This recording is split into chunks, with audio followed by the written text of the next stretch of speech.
Gulf of Aqaba blockade develops into full-scale war, with reports of heavy fighting between Israeli and Egyptian forces along the Gaza Strip and the Sinai border. Earlier, the U.S. aircraft carrier Intrepid steamed through the Suez Canal, although no American units are alerted. Our State Department says we are neutral in word, thought, and deed. Earlier, a mass rally in Cairo by Arab socialists shows support for UAR President Nasser, who meets with King Hussein of Jordan to sign a 5-year mutual defense pact. The signing annoys Syria, to whom Jordan recently closed her borders. Formerly, Hussein was moderate toward Israel.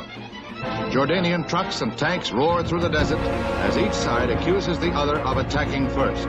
Despite 2 reported air raid attempts, Jerusalem is relatively calm. Israeli Chief of Staff General Yitzhak Rabin visits and inspects troops in the Negev desert near the Egyptian border. A UN ceasefire request is supported by the U.S., while Russia accuses America and Britain of encouraging Israel to attack.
Israeli forces drive spearheads across the Sinai Peninsula, west to the Suez Canal, south to the entrance of the Gulf of Aqaba, breaking the blockade, capturing the west bank of the Jordan River, and occupying the old city of Jerusalem. The first crippling blow came early in the 4-day war, when the Arab Air Force was destroyed on the ground in air raids on 25 bases in 3 countries, Egypt, Jordan, and Syria. Israel's new defense minister, General Moshe Dayan, hero of the 1956 Sinai campaign, was instrumental in mapping his nation's battle plan. The sudden swiftness of the Israeli army crushed UAR forces with a combined air and ground 1-2 punch. Egypt's charges that U.S. and British air units aided Israel are vigorously denied, while diplomatic relations are broken. Efforts toward a ceasefire continue at the United Nations. U.S. Ambassador Arthur Goldberg introduces the peace plan. An immediate debate is started in the Security Council representing 15 nations. While the United States and Russia disagree on the wording of the resolution over troop withdrawal, Israel's Foreign Minister Abba Eban charges UAR President Nasser plotted the murder of a state. The vote is finally taken and the resolution adopted unanimously.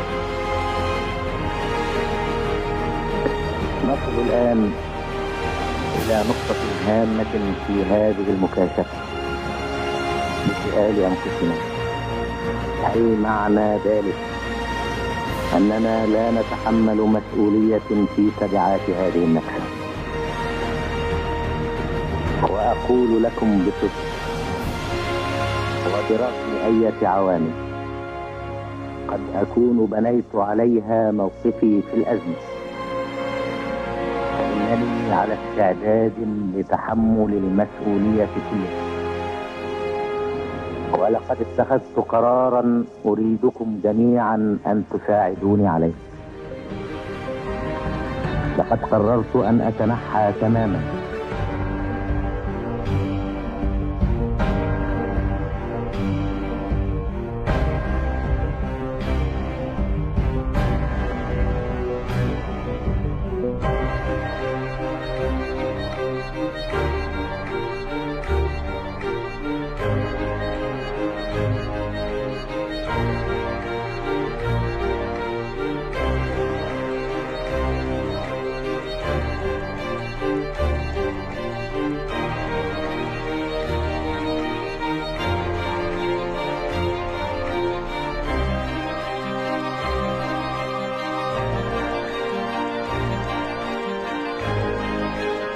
The battle